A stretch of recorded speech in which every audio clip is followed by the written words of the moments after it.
नाज़रीन, ये थी सुर्खियां। बुलेटिन में खबरें अब तफसील से। जम्मू कश्मीर के गवर्नर सत्यपाल मलिक ने पीओके के लोगों को हिंदुस्तान के खिलाफ उकसाने वाले पाकिस्तान के पीएम इमरान खान के बयान पर पलटवार किया है। सत्यपाल मलिक ने कहा है कि इमरान के कहने से पीओके का कोई भी शख्स बॉर्डर पर नहीं आने वाला। सत्यपाल मलिक ने यह भी कहा कि दिल्ली का दरवाजा जम्मू कश्मीर के लोगों के लिए हमेशा खुला है। उन्होंने कहा कि जब उन्होंने बतौर गवर्नर चार्ज लिया था तब पीएम मोदी ने उनसे कहा था कि कश्मीर को इतना चमका दो कि पीओके के लोग बॉर्डर पार करके इधर आना चाहें। प्राइम मिनिस्टर पाकिस्तान के बॉर्डर पे तब जाना जब मैं कहूं, उसके कहने से तो कोई नहीं आना। लेकिन अगर हमने तरक्की कर दी है और जो हो सकती है वो कर दी, तो वो इतनी बुरी स्थिति में है पीओके कि वहां के लोग भाग लेंगे कि हमको तो उधर जाना, हमें यहां नहीं रहना। कठुआ में गवर्नर सत्यपाल मलिक ने गवर्नमेंट अस्पताल का इफ्तिताह किया। इस मौके पर उन्होंने कहा कि बतौर गवर्नर उन्होंने रियासत के लोगों के लिए जितना काम किया है उतना एक चुनी हुई सरकार भी नहीं कर पाती। इस मौके पर मरकजी वजीर जितेंद्र सिंह भी पहुंचे थे। जितेंद्र सिंह ने कहा कि हमने रियासत के लोगों की तरक्की के लिए सरकार से जो भी मांगा हमें मिला। इसके लिए उन्होंने पीएम मोदी का शुक्रिया अदा किया। जितेंद्र सिंह ने जानकारी दी कि कठुआ को एक एजुकेशनल हब के तौर पर डेवलप किया जाएगा। मैं नहीं समझता देश के किसी भी स्टेट को इतने कॉलेज एक साल में मिले। अब ये हमारी बूता है, हमारी काबिलियत है कि हम इनको कामयाब करें। इतना कहना चाहता हूं कि आपके नहीं पूरे देश की निगाहों में ये जो गवर्नर होता है इसका मतलब होता है गोल्फ खेलता है, ये शाम को आराम से अपने शौक के काम करता है और जनता के कोई काम नहीं करता है। पूरे देश में ये एक वो बना हुआ है कि गवर्नरशिप माने आराम करने की जगह। हम लोगों ने ऐसा नहीं किया। हमने पिछले एक साल में जितना काम किया है, मैं नहीं जानता कोई चुनी हुई सरकार उतना काम करती। मैं गुजरात के सूरत में एक प्रोग्राम के दौरान वजीर दिफा राजनाथ सिंह ने पाकिस्तान को लेकर बड़ा बयान दिया। उन्होंने कहा कि पाकिस्तान ने दहशतगर्दी नहीं रोकी तो उसके टुकड़े होने से कोई नहीं रोक पाएगा। राजनाथ सिंह ने पाकिस्तान की बौखलाहट पर भी तंज कसा। उन्होंने पाकिस्तान के पीएम इमरान खान पर जमकर हमला बोला और कहा कि भारत के अक़लियती महफूज थे, हैं और रहेंगे, क्योंकि भारत लोगों को मजहब जात की बुनियाद पर नहीं बांटता।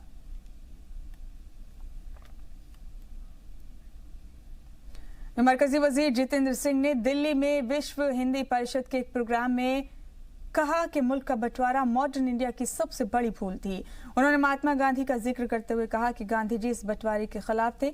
जितेंद्र सिंह ने बगैर नाम लिए कांग्रेस पर तंज करते हुए कहा कि कुछ लोगों के जाती मफाद की वजह से ही मुल्क का बंटवारा हुआ। उन्होंने कहा कि अगर बंटवारा नहीं हुआ होता तो आज जैसे जम्मू कश्मीर पर चर्चा होती है वैसी चर्चा ही नहीं होती, ना ही आर्टिकल 370 होता और ना ही इसे खत्म करने की जरूरत पड़ती। उन्होंने कहा कि इस एक वाकये की वजह से तारीख में हम कितने आगे गए या पीछे आए इसका हिसाब आप खुद कर सकते हैं। कुछ एक लोगों की महत्वाकांक्षा के कारण बंटवारा हुआ। समाज का बड़ा वर्ग नहीं चाहता था कि बंटवारा हो, चाहे वो हिंदू है चाहे मुसलमान। मुस्लिम वर्ग में तो एक फोरम बना था, प्रोग्रेसिव राइटर फोरम, जिसमें उस समय के नामवर मुस्लिम साहित्यकार थे, कैफी आजमी थे, साहिर थे, अकबर अलाहाबादी थे। ये सब लोग थे जिन्होंने इस बात का विरोध किया था। और अगर वो बंटवारा ना होता तो जैसे त्यागी जी आज उल्लेख कर रहे थे, तो ये जम्मू कश्मीर को लेकर के भी जो चर्चा हो रही है ये ना होती, ना अनुच्छेद 370 होता और ना ही उसको हटाने का विषय होता। और हम सोच सकते हैं कि कितना इतिहास की एक दुर्घटना के कारण हम कितना आगे गए या कितना पीछे चले गए। और वो जो टू नेशन थियरी जिसके आधार पर ये बंटवारा हुआ, जिसका गांधी जी ने विरोध किया, वो उसी दिन निरर्थक साबित हो गई जब बांग्लादेश का जन्म हुआ। एनसीपी सदर शरद पवार ने मुंबई में एक प्रोग्राम में पाकिस्तान के लोगों की जमकर तारीफ की। शरद पवार ने कहा कि यह गलत है कि लोग पाकिस्तान में नाखुश हैं। शरद पवार ने कहा कि वो पहले पाकिस्तान दौरे पर गए थे, वहां उनका अच्छा इस्तकबाल हुआ था। शरद पवार ने मॉब लिंचिंग के मुद्दे का भी जिक्र किया। उन्होंने कहा कि मौजूदा वक्त में समाज के एक तबके को नफरत के नाम पर निशाना बनाया जा रहा है।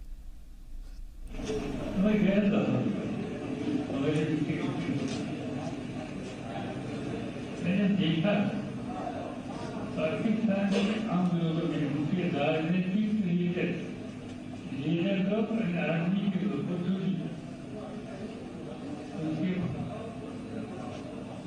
उनका कोई इंटरेस्ट है तो आर्मी, नेवी, एयरफोर्स पाकिस्तान उनके जो प्रमुख लोग हैं वो इंडिया और पाकिस्तान में हमेशा एक तरफी नफरत पैदा करने के लिए ध्यान देते हैं क्योंकि उनका इंटरेस्ट है। और वैसे ही जो सेंटर वहाँ हुकूमत करते हैं मिनिस्टर बनते हैं उसकी नीति हो ये दो सेक्टर छोड़ने के बाद पाकिस्तान में किसी भी आम आदमी का मैंने देखा कितना प्यार कभी देखने के लिए। वहीं कश्मीर मुद्दे पर यूएनएचआरसी की मीटिंग में पाकिस्तान को हिंदुस्तान ने एक बार फिर से करारा जवाब दिया। भारत के सेकंड सेक्रेटरी कुमम मिनी देवी ने पाकिस्तान को नसीहत देते हुए कहा कि आर्टिकल 370 हिंदुस्तान का अंदरूनी मामला है और पाकिस्तान इस सच को कबूल करे। वजारत खारजा में मशरकी मामलों के सेक्रेटरी विजय ठाकुर सिंह के बाद अब यूएनएचआरसी में हिंदुस्तान के सेकंड सेक्रेटरी कुमम मिनी देवी ने पाकिस्तान को उसी के घर में सालों से चल रही ज्यादती की याद दिलाई है। कुमम मिनी देवी ने कहा कि पाकिस्तान गलत फैक्ट्स और गलत बयानी कर रहा है। पाकिस्तान को मशवरा देंगे कि वो अपने मुल्क में लोगों की हिजरत और एक्स्ट्रा जुडिशियल किलिंग के मामले को देखे जो लाखों में है, खासतौर पर पीओके, खैबर पख्तूनख्वा, बलूचिस्तान और सिंध में। We will also advise Pakistan to look at its own history of human rights records, deep states, sham democracy, military coups, political assassinations before going back to 70 years of India's history. History has witnessed that the people of Jammu and Kashmir, as citizens of India, have repeatedly reposed their faith in Indian democracy by actively participating in free and fair elections held at all levels. I thank you, Mr. President. और अपनी नापाक हरकतों को जारी रखते हुए पाकिस्तानी फौज ने एक बार फिर सुबह सवेरे एलओसी पर जंगबंदी की खिलाफ वर्जी की है। जिले के मेंढर सब डिवीजन में बालाकोट और मेंढर सेक्टर में हिंदुस्तानी फौज की चौकियों के साथ ही रिहायशी इलाकों को निशाना बनाकर भारी गोलाबारी करते हुए मोर्टार बरसा रही है, जिसका हिंदुस्तानी फौज की जानिब से मुंहतोड़ जवाब दिया जा रहा है। पाकिस्तानी गोलाबारी से बालाकोट में दहशत का माहौल बन गया है। छोटे हथियारों बड़े हथियारों का दोनों का इस्तेमाल किया और बहुत फायरिंग की, जिससे कि हमारे जहाँ पर बॉर्डर के इलाके में रहने के लिए हमें बहुत दिक्कतें आती हैं। इससे हम मोदी साहब से ये गुजारिश करते हैं कि ये जो फायरिंग के बारे में कोई सोचें। हमारे स्कूल में बच्चे जाते हैं, बच्चे जो है बहुत डरना शुरू हो जाते हैं, स्कूल जाते नहीं, सुबह फायरिंग हो जाएगी। तो आज कल भी फायरिंग हुई, लेकिन आज सुबह जो है 8:30 बजे के करीब काफ़ी फायरिंग की है उन्होंने। मेंढर के बालाकोट सेक्टर में एलओसी के नजदीक बने स्कूलों के बच्चे पाकिस्तानी फौज की जानिब से दागे गए मोर्टार और गोलियों की जद में आने से बाल बाल बच गए। स्कूली बच्चों को स्कूल के स्टाफ और हिफाजती दस्तों ने महफूज मकामात पर पहुंचाया। पुंछ जिले के मेंढर, बालाकोट सेक्टर और राजौरी के बीजे और मंजाकोट सेक्टर में पाकिस्तान की तरफ से सुबह 10 बजे से जंगबंदी की खिलाफ वर्जी की गई। पाक रिहायशी इलाकों और स्कूलों को निशाना बनाकर मोर्टार दाग रहा है। पाकिस्तानी गोलाबारी का फौज भी मुंह तोड़ जवाब दे रही है।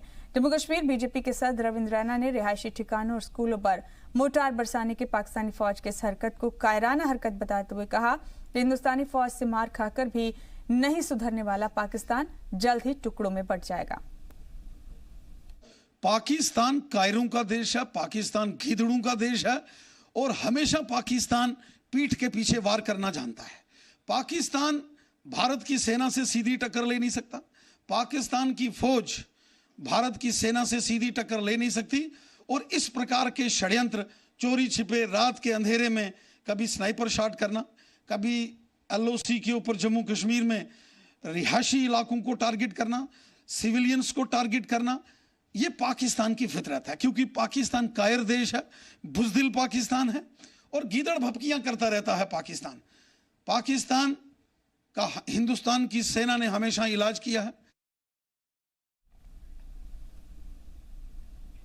इंडियन आर्मी ने एक बार फिर पाकिस्तानी आर्मी को मुंह तोड़ जवाब दिया है। जवानों ने पीओके के हाजीपुर सेक्टर में पाकिस्तान के 2 फौजियों को मार गिराया है। इतना ही नहीं, आर्मी की जवाबी कार्रवाई के बाद पाकिस्तान को झुकना पड़ा और सफेद झंडा लहराकर अपने फौजियों की लाश ले गए। जराये के मुताबिक 10 और 11 सितंबर को हिंदुस्तानी आर्मी के जवानों ने पीओके के हाजीपुर सेक्टर में सिपाही गुलाम रसूल को मार गिराया था। रसूल पाकिस्तान के पंजाब के बहावल नगर से था। शुरू में पाकिस्तानी जवानों ने गोलीबारी को तेज करते हुए लाश को बरामद करने की कोशिश की। इस दौरान पाकिस्तान के दूसरे फौजी को मार गिराया गया। पाकिस्तानी आर्मी 2 दिनों से लगातार कोशिशों के बावजूद लाशों को बरामद नहीं कर सकी। नाकामयाबी हाथ लगने के बाद 13 सितंबर को पाकिस्तानी फौजियों ने सफेद परचम दिखाकर अपने जवानों की लाश हासिल की। पाकिस्तान की नापाक हरकतें किसी से छिपी नहीं है, लेकिन हिंदुस्तानी फौज पाकिस्तान को हर मोर्चे पर करारा जवाब दे रही है। हाल ही में फौज के लेफ्टिनेंट जनरल रणबीर सिंह ने इस बारे में बयान दिया। उन्होंने कहा कि फौज पाकिस्तान को हर मोर्चे पर करारा जवाब देने के लिए पूरी तरह से तैयार है। इस दौरान लेफ्टिनेंट जनरल एलओसी के पास राजौरी और सुंदरबनी सेक्टर का दौरा कर रहे थे। लेफ्टिनेंट जनरल ने कहा कि पाकिस्तान के कब्जे वाले कश्मीर में लोगों को भड़काने का काम किया जाता है और कई लीडर भारत के खिलाफ उनका इस्तेमाल करने के लिए इस काम को अंजाम देते हैं। एलओसी पर पाकिस्तान बड़ी तादाद में लोगों को जाने के लिए कहता है, उन्हें ढाल की तरह इस्तेमाल करता है। जम्मू कश्मीर को लेकर सियासी वर्कर मीर जुनैद ने इल्जाम लगाया है कि पाकिस्तान कश्मीर का माहौल खराब कर रहा है और वो नहीं चाहता कि कश्मीर में हालात आम हो। मीर जुनैद का कहना है कि कश्मीर के नौजवान बदलाव चाहते हैं। उन्होंने ये भी कहा कि मोदी सरकार ने कश्मीर को मुकम्मल रियासत बनाने का जो वादा किया है वो इसका इंतजार कर रहे हैं। वाज़ेह हो कि श्रीनगर के मीर जुनैद इन दिनों पीपल नेशंस पार्टी के नाम से नई सियासी पार्टी बनाने पर काम कर रहे हैं। जो ये अफवाहें शोसेबाजी फैलाई जा रही कि कश्मीर में जेनोसाइड है, हम उधर ही से है। जेनोसाइड होता है जब लोगों का मैसाकर किया जाए, जब लोगों को प्रिवेंटिव कस्टडी में रखा जाता है ताकि कोलेटरल डैमेज ना हो, लोग जो है कि सड़कों पे आके तोड़ फोड़ ना करे। उसकी वजह से उस चीज़ को लेके हम जेनोसाइड और जेल नहीं कह सकते हैं। जो चीज़ लोगों के बेनिफिट के लिए है, जो चीज़ लोगों को आके ज़रूरत आ सकती है, उस चीज़ को अगर हमारा पड़ोसी मुल्क जेनोसाइड कहेगा, मुझे लगता है कि ये बेबुनियाद आरोप है। इन अफवाहों पे हमें ज़्यादा ध्यान नहीं देना चाहिए। हमें अपनी मुल्क की जो जमहूरियत है, हमें जो अपना आईन है, हमें उस पर पूरा यकीन है।